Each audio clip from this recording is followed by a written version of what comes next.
প্রিয় দর্শক, স্বাগত জানাচ্ছি এটিএন নিউজের পাক্ষিক আয়োজন কর্পোরেট অনুষ্ঠানের ঈদ আয়োজনে। আমাদের আজকের পর্বে অতিথি হিসেবে উপস্থিত আছেন সামিট গ্রুপের ফাইন্যান্স ডিরেক্টর এবং young business leader Ayesha Aziz খান।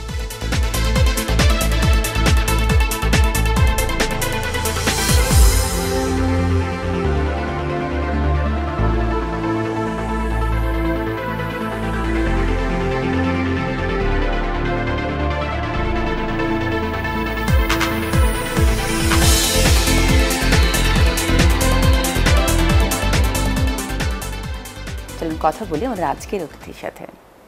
ঈদ মোবারক। ঈদ মোবারক। কেমন আছেন? জি ভালো। কেমন চলছে সামিট গ্রুপের? সামিট গ্রুপ মাশাআল্লাহ খুব ভালো চলছে। এই লাস্ট 2-3 বছর তো আমরা অনেক গ্রো করলাম। এই আগের বছরেও আমাদের অনেক অ্যাকমপ্লিশমেন্ট, যেটা নিয়ে আমরা খুবই প্রাউড। আপনারা বিদ্যুৎ উৎপাদন করে গভর্নমেন্টের কাছে বিক্রি করছেন। গভর্নমেন্ট সেটি আবার আমরা যারা সাধারণ ভোক্তা আছি, আমরা গভর্নমেন্টের কাছ থেকে কিনছি। ধাপে ধাপে বিদ্যুতের দামটা কিন্তু অনেক আমাদের পর্যন্ত আস্তে আস্তে অনেক বেড়ে যাচ্ছে। আমরা তো আসলে পাওয়ার যে কোম্পানি করি, পাওয়ার প্রজেক্টস যে করি, এটা একটা আইপিপি পলিসির আন্ডারে করি, ইন্ডিপেন্ডেন্ট পাওয়ার প্রডিউসার্স পলিসি আন্ডারে করি। তো আমাদের প্রজেক্টগুলো একবার বিডিং হয়, আমরা বিড করে জিতি, প্রজেক্টগুলো করতে পারার অধিকার পাই। যখন বিডিং করি তখন আমরা একটা দাম দিই, ওর মধ্যে যারা সবচেয়ে কম দামটা দেয় সেই প্রজেক্টটা পায়। আমরা বিবিয়ানা 2 যখন করেছি বা মেঘনাঘাট করেছি, আমরা লোয়েস্ট ছিলাম। ইনফ্যাক্ট বিবিয়ানা 2 তখন রিজনালিও যদি দেখেন, তখনকার বিডের মধ্যে সবচেয়ে লোয়েস্ট দাম। রিজনালি মানে আমি বলছি ইন্ডিয়ার সাথে কম্পেয়ার করেন, শ্রীলঙ্কার সাথে কম্পেয়ার করেন, পাকিস্তানের সাথে কম্পেয়ার করেন। যখনই আমরা বিডিং করছি বা পাওয়ার পারচেজ এগ্রিমেন্ট গভর্নমেন্টে সাইন করছি, আমরা সবসময় দেখছি যে সামিট যেরকম প্রাইস দিচ্ছে, রিজনালিও যদি দেখেন, বাংলাদেশে তো লোয়েস্ট হয়েই আমরা পাচ্ছি, বাট ইভেন রিজনাল কম্প্যারিজনও আমরা খুবই লো। এখন কনজিউমার্সদের ব্যাপারটা আসলো। কনজিউমার্সরা যখন ফাইনালি টাকাটা দিচ্ছে, এর মধ্যে অনেকগুলা কস্ট কম্পোনেন্ট ঢুকে আমাদের থেকে ইলেকট্রিসিটিটা যাওয়ার পরে। একটা হলো ডিস্ট্রিবিউশন অ্যান্ড ট্রান্সমিশন, ওইটার জন্য স্টেটের একটা কস্ট আছে। তারপর স্টেটের কয়েকটা লস আছে, ইনহেরেন্ট সিস্টেম লসগুলো, যেটার জন্য state either can subsidize the cost of electricity or they can মানে দামের ভিতরে এটা ঢুকানো শুরু করতে পারে। আমাদের সারা পৃথিবীর থেকে অনেক প্রেশার ছিল, ওয়ার্ল্ড ব্যাংক বলেন, এডিবি বলেন, বড় ডেভেলপ নেশন থেকে, যে সিস্টেম লস যেগুলা, একটা তো আছে চুরি, ওইটা না, একটা সিস্টেম ডিস্ট্রিবিউশনের সময় ইলেকট্রিসিটি এক জায়গা থেকে আরেক জায়গায় যেতে যেতে একটু লস হয়। তো স্টেট আগে ওইটাতে নিজেরা সাবসিডি দিচ্ছিল, এখনও দিচ্ছে। যেই দামে আপনাদের কাছে অ্যাকচুয়ালি মানে কনজিউমার্সদের কাছে যেই দাম লাগছিল, ওদের কস্ট অফ প্রোডাকশনের চেয়ে কমে বিক্রি করছিল, যেই কারণে বিপিডিবি কিন্তু একটা হিস্টোরিক্যাল লসে আছে।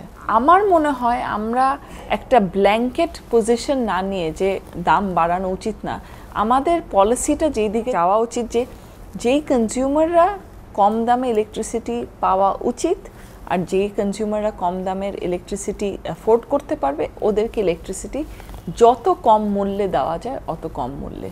আর যেই কনজিউমার দামে ইলেকট্রিসিটি নিতে পারবে, যেই কনজিউমার দামে ইলেকট্রিসিটি নেওয়া উচিত, তাদেরকে একটু বেশি দামে বিক্রি করে একটা ওভারঅল যেন স্টেটটা লস মেকিংয়ে না থাকে। 2014 সালের মধ্যে একটা ঘোষণা ছিল যে লোডশেডিং মুক্ত বাংলাদেশ গড়ার। আপনার কি মনে হয় আসলে কতটা সম্ভব? বাংলাদেশের পাওয়ার ডিমান্ড অ্যান্ড সাপ্লাইটা হলো ছোট বাচ্চাদের মতো, ওদেরকে যত খানা দিবেন ওরা অত লম্বা হবে, এর পরের দিন আরও খানা দিতে হবে। এটা তো আমাদের সবার খুশি হওয়া উচিত। দেশটা আসলে অনেক ফাস্ট গ্রো করছে। অনেক দিন আগে বাংলাদেশকে একজন লিখেছিল বাস্কেট কেস। তারপরে তো বাংলাদেশের যে চেঞ্জটা হয়েছে, যে টার্ন অ্যারাউন্ডটা হয়েছে, ইটস মার্ভেলাস।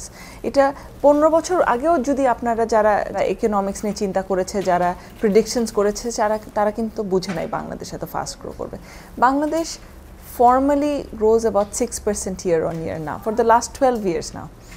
এটা তো ব্ল্যাক ইকোনমিটাকে ধরে না, বা grey economy, informal sector. Black grey এটা শুনতে এখন আমার নিজের বলতে খারাপ লাগে, কারণ আমার মনে হয় এটা ইনফর্মাল সেক্টর। আমাদের বাসার সবার বাসায় মানুষ আমাদের সাথে কাজ করছে, সাহায্য করছে। ওরা যেই কন্ট্রিবিউশনটা করছে এটা কোথাও লেখা হয় না, ওরা যে আয়টা করছে ওইটার হিসাব কোথায় নেওয়া হয় না। তারপর বাংলাদেশের আরেকটা ইকোনমিক ফ্যাক্টর বা একটা ইকোনমির একটা যে ক্যারেক্টারিস্টিক যেটা কেউ ধরতে পারে না হলো বাংলাদেশের যে আমাদের ফ্যামিলি ইউনিটিগুলা। আমাদের কিন্তু সবাই বলে সোশ্যাল ওয়েলফেয়ার বাংলাদেশে কোথায়, সোশ্যাল সাপোর্টটা কোথায়, সোশ্যাল সেফটি নেটওয়ার্কটা কোথায়। বাংলাদেশে তো আমরা এক একজনেরই সোশ্যাল সেফটি নেটওয়ার্ক। বাংলাদেশে কোনো সময় শুনবেন না যে এক ভাই না খেয়ে আছে আরেক ভাই খুব খেয়ে আছে। সবাই সবার ভাইয়ের জন্য করছে। নিজে যদি 10 টাকা কামায় তাহলে 5 টাকা নিজের পরিবারের পিছিয়ে খরচ করে বা 8 টাকা নিজের পরিবারের পিছিয়ে খরচ করে। আর এই পরিবারটা কিন্তু খালি নিজের ছেলে মেয়ে না, ভাই বলেন, বোন বলেন, আত্মীয় বলেন, খালা, মামা, ভাগ্নি, ভাতিজা, সবাইকে আমরা সবচেয়ে যেভাবে পারি সাহায্য করি। এটা তো আমাদের দেশের একটা কালচারাল বলতে পারেন, একটা হিস্টোরিক্যাল জিনিস আর খুব ভালো একটা জিনিস।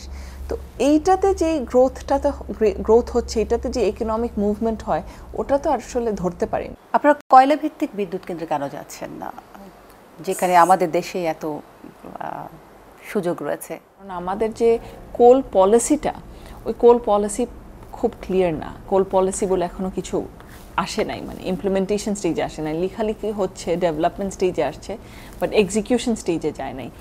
সামিট যখনই প্রজেক্ট করে, সামিট প্রজেক্টটা নেয় খুব চিন্তা করে যে যেন প্রজেক্টটা কমপ্লিট করতে পারে। আমরা কোনো সময় প্রজেক্ট নিয়ে না করে বা করতে পারবো না ওভাবে করে চিন্তার বাইরে থাকতে চেষ্টা করি। আমরা সবসময় চিন্তা করি একটা প্রজেক্ট নিলে যে এটা টাকা কোথা থেকে পাবো, লোনটা কোথা থেকে পাবো, কস্ট অফ প্রোডাকশন কীরকম হবে, এটার ব্যাকফিটটা কোথা থেকে আসবে, এটার পুরো স্ট্রিমটা চিন্তা করে আমরা প্রজেক্টগুলো নিই। কোল পলিসি না থাকাতে যেটা হচ্ছে যে এখন যারা কোল পাওয়ার প্রজেক্টস করছে তারা একটু আরবিট্রারি আন্ডারস্ট্যান্ডিংয়ে গভর্নমেন্টের সাথে কোল ইম্পোর্ট করতে পারে, বা ফাইনালি যদি বাংলাদেশে কোল এক্সপ্লোরেশন হয়ে কোল এক্সট্রাকশনে যাওয়া হয় ওই কোলটা ইউজ করতে পারে। তো এখন এরকম আরবিট্রারি পলিসিতে আমরা মনে করেছি যে আমাদের তখন যাওয়াটা ঠিক হবে না, কিন্তু সবসময় সিনারিও জিনিসপত্র বদলাতে থাকে। সমুদ্র বিজয়ের ফলে যেই সম্পদটা পাচ্ছি, যে 10টা ব্লকের কথা বলা হচ্ছে, সেক্ষেত্রে কত দ্রুত আমরা এই সম্পদটা পেতে পারি, কাজে লাগাতে পারি?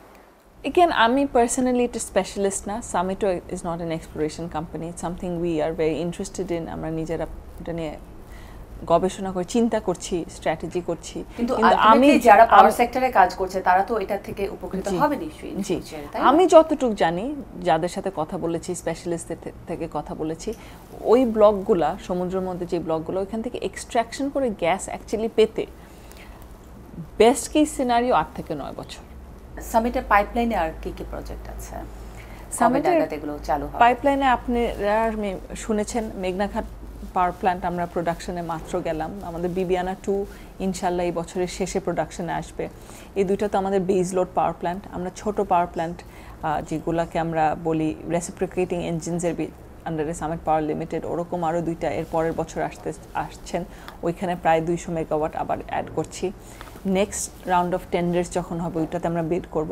আমরা একেবারেই বাংলাদেশের পাওয়ার সেক্টরের জন্য কাজ করছি। আমরা সবসময় দেশের পাওয়ার নিড যেটা, ওইটাকে মিট করার জন্য যা যা করতে হয় আমাদের কোম্পানি করবে। আমরা যতটুকু জানি যে সামিট গ্রুপ ফাইন্যান্সিয়াল সেক্টরে কাজ করার চেষ্টা করছিল, যেমন আপনারা ব্যাংকিংয়ে যাওয়ার একটা কথা শুনেছিলাম, আমরা জাপানের সাথে একটা ইন্স্যুরেন্স কোম্পানির কথা শুনেছিলাম, সেটি কোন পর্যায়ে আছে? আমরা তো ইন্স্যুরেন্স লাইসেন্স পেয়েছি, আমরা এখনও টাইওর সাথে কাজ করছি, বিকজ লাইফ ইন্স্যুরেন্স কোম্পানি বাংলাদেশে খুব দরকার। এখনও আনফর্চুনেটলি আমাদের ইন্স্যুরেন্সটা নেয় বাংলাদেশে অ্যাবাউট অনলি 7 থেকে 8% মানুষ। এর চেয়ে বাকি মানুষই ইনশোর্ড না। তো এই জিনিসটাকে আরও ওয়াইড স্প্রেড করা, আরও সবার কাছে নিতে পারা, রুরাল পপুলেশনের কাছে নিতে পারা। ব্যাংকিং লাইসেন্সের জন্য আমরা কথা বলেছি, সবাই মনে হয় ওটার রেফারেন্স, কিন্তু আমরা কোনো সময় ফাইনালি অ্যাপ্লাই করি নাই। আশা আমরা আরও অনেক বিষয় নিয়ে কথা বলবো, কিন্তু তার আগে একটা ছোট্ট বিরতি নিয়ে আসি। প্রিয় দর্শক, সময় হলো বিরতির পর আবারও ফিরে আসবো, কথা বলবো আমাদের আজকের অতিথির সাথে। ততক্ষণ পর্যন্ত আপনারা আমাদের সাথে থাকুন আর এটিএন নিউজের সঙ্গেই থাকুন।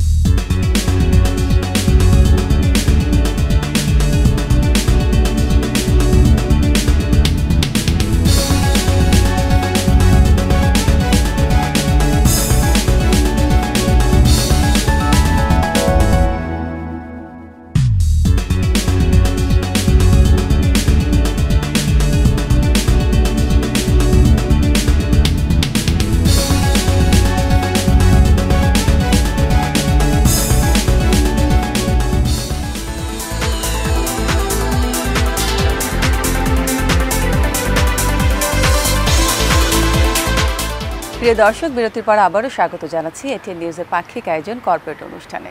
আপনারা যেমনটি জানেন, আমাদের আজকের পর্বে অতিথি হিসেবে উপস্থিত আছেন ইয়াং বিজনেস লিডার এবং সামিট গ্রুপের ফাইন্যান্স ডিরেক্টর আয়েশা আজিজ খান। আয়েশা, বিরতির আগে অনেক কঠিন কঠিন বিষয়ে কথা শুনছিলাম আপনার কাছ থেকে। এখন একটু হালকা কথাবার্তা হোক, যেহেতু সামনে ঈদ। আপনি তো ইকোনমিক্সে পড়াশোনা করেছেন, আপনার কি মানে ছোটবেলা থেকে ইচ্ছা ছিল যে সামিট গ্রুপেই কাজ করবেন, নাকি আজকের আয়েশা আজিজ খান না হয়ে অন্য কিছু হতে পারতেন? ছোটবেলা থেকেই সবসময় মনে করেছি যে সামিটে কাজ করব। অনেক ছোটবেলা থেকে অফিসে যেতাম, তারপরে কাজ করা শুরু করেছি ঠিক গ্র্যাজুয়েশনের পরে, কলেজ শেষ করার পরে। কিন্তু মাঝখানে চিন্তা ছিল যে অন্য কোথাও কাজ করব, কিন্তু যেটা হয় সব ইয়ার মধ্যে একবার ইনভলভ হয়ে গেলাম যখন, তারপর তো সামিটের সাথেই আছি। এখন আমি 13 বছর ধরে সামিটে কাজ করছি। এই যে সামিট গ্রুপে ঘুরে ফিরে আপনার বাবা, আপনার চাচা, আপনার কাজিনরা, আপনারা সবাই কোনো না কোনোভাবে সেটার সাথে সম্পৃক্ত আছেন। আবার বাড়িতে যখন বসছেন কোনো উৎসবে বা যে কোনো ফ্যামিলি গ্যাদারিংয়ে, তখন সবাই এই ফ্যামিলি অ্যাটমসফিয়ারটা, এখানে তো আবার সবাই মিলে একসাথে হচ্ছেন, তো ওই বিজনেসের ফ্লেভারটা কি তখন চলে আসে? কেমন লাগে তখন এই বিষয়গুলো? খুবই ভালো। আসলে যেটা হয় যে অফিসের কথা তো বাসায় হয়ই, কিন্তু বাসার ওই ফিলিংটা অফিসে চলে যায়।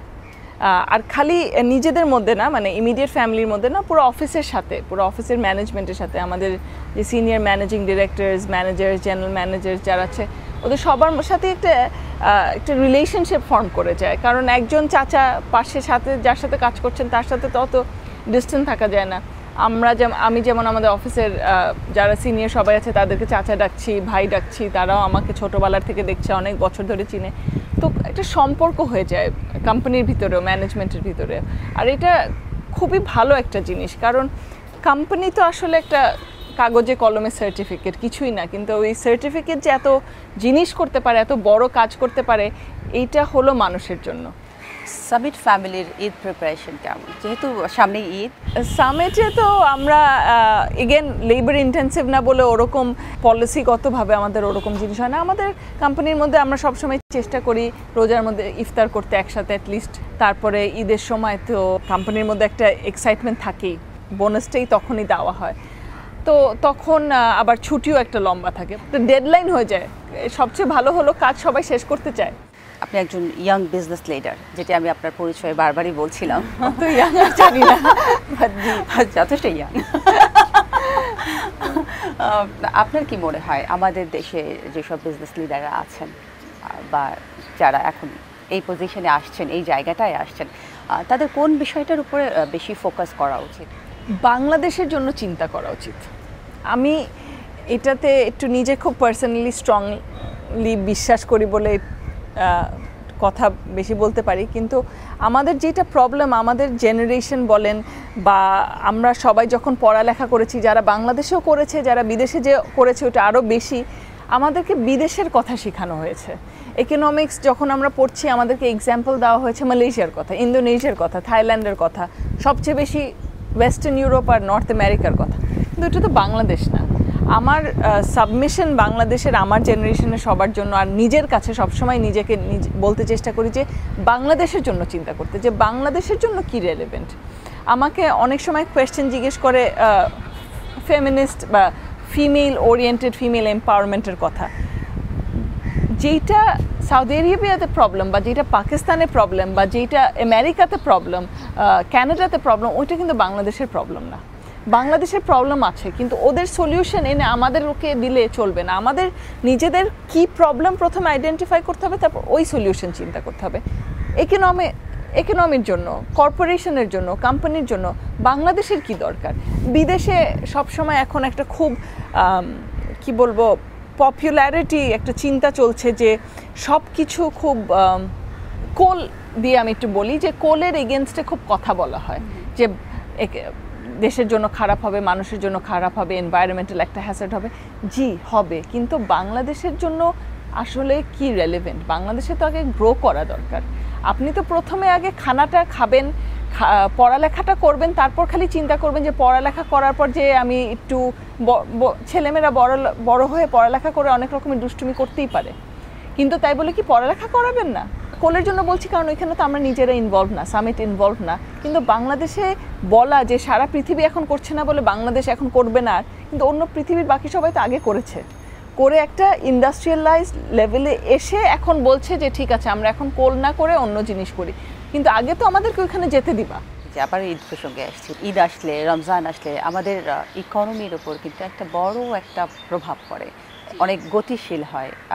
সারা বছর এটাকে মাথায় রেখে আমরা কি এভাবে কাজ করতে পারি না বা কিছু করতে পারি না যাতে আমাদের ইকোনমি অনেকটা গতিশীল থাকে? আমার মনে হয় ন্যাচারালি কিন্তু এটা হয়। আপনি যদি কথা বলেন যারা শাড়ি উইভার্সদের সাথে, জামদানিওয়ালা যাদেরকে বলি, ওরা কিন্তু সারা বছর ধরেই ঈদের কথা চিন্তা করে জামদানি বিল্ড আপ করতে থাকে। ওই এক মাসে তো নিশ্চয়ই 10,000 জামদানি বা 1,000 জামদানি পারে না করতে, ওটার কথা ন্যাচারালি হয়। আর বাংলাদেশে রোজা আর ঈদকে নিয়ে সবাই, রোজার মাস নিয়ে অনেক ক্রিটিসিজম যে সব কিছুর দাম বেড়ে যায়, সবাই এত কেন খায়, কিন্তু আমার কথা হলো যে আমরা পুরো বছরে তো এক মাসই সেলিব্রেট করি, এটা কিন্তু আমাদের জন্য খুব ইম্পর্ট্যান্ট একটা রিলিজিয়াস মান্থ, কিন্তু আমাদের জন্য এটা খুব বড় একটা সেলিব্রেশনও। আমার কাছে রোজার সবচেয়ে সুন্দর জিনিসটা লাগে যে সবাই রোজা রাখে, আমিও রোজা রাখছি, আমার বাসার সবাই রোজা রাখছে, অফিসে সবাই রাখছে, অনেক ডিসিপ্লিন একটা লাইফ মেইনটেইন করি সবাই, আর সবাই একটা জিনিস নিয়ে কথা বলতে পারছি। এই ইউনিটিটা যে ক্রিয়েট হয়, এই ভালোবাসাটা যে ক্রিয়েট হয়, যে সবার সাথে সবার একটা কথা বলার উপায়টা যে বের হয়, এটা তো খুবই ইম্পর্ট্যান্ট। আর ইকোনমির জন্য তো খুবই ইম্পর্ট্যান্ট। ইকোনমির জন্য যদি কনজিউমার স্পেন্ডিং না হয় তাহলে তো সবচেয়ে প্রথম লেভেলেই কিছু শুরু হবে না, মানে গাড়ি স্টার্ট দেওয়ার মতো। কনজিউমার স্পেন্ডিং অ্যান্ড সেভিং দুইটাই হলো গাড়ি স্টার্ট দেওয়ার মতো। ইন্ডিভিজুয়াল লেভেলে আমরা কনজিউমাররা যদি না খরচ করি, না সেভ করি, তাহলে কোম্পানিরা যতই খরচ করুক আর যতই সেভ করুক, ওই ক্রিয়েশনটাই হবে না। ঈদে আপনার মেসেজ কি বাংলাদেশের মানুষের জন্য? সবার জন্য অনেক, এটা তো কঠিন প্রশ্ন করে ফেললেন, সবার জন্য কি মেসেজ? সবার জন্য খুব শান্তি আর ভালোবাসা, এক একজনকে ভালোবাসি। আমি কোথায় যেন একবার পড়েছিলাম, মাদার টেরেসা একবার বলেছিল যে, ওকে জিজ্ঞেস করেছে তুমি যে রাস্তা থেকে এই বাচ্চাগুলোকে নিয়ে নাও, এত অসুস্থ বাচ্চা, তোমার খারাপ লাগে না? বলে তোমার বাচ্চাকে কোলে নিতে তোমার খারাপ লাগে না? আমার মনে হয় আমরা যদি সবাইকে ওভাবে ভালোবাসতে পারি, তাহলে দেখবেন সবসময়ই সব কিছু আমরা অনেক সহজভাবে সলভ করতে পারবো। তো পাওয়ার সেক্টরে আছেন আপনি, পাওয়ার ইউজ করার বিষয়ে কোনো অ্যাডভাইস আছে কিনা? যেটা দরকার ওইটা ইউজ করে, যদি দরকার না হয় তাহলে টার্ন দ্য লাইট অফ। আশা, অসংখ্য ধন্যবাদ আমাদের অনুষ্ঠানে সময় দেওয়ার জন্য আপনাকে, আর সেই সাথে আবারও ঈদ মোবারক। ধন্যবাদ সবাইকে ঈদ মোবারক। প্রিয় দর্শক, আমরা অনুষ্ঠানের শেষ পর্যায়ে চলে এসেছি। পরবর্তী পর্বে আবারও হাজির হব নতুন কোনো অতিথির সাথে। ততক্ষণ পর্যন্ত আপনারা আমাদের সাথে থাকুন আর এটি নিউজের সঙ্গেই থাকুন। আবারও ঈদ মোবারক।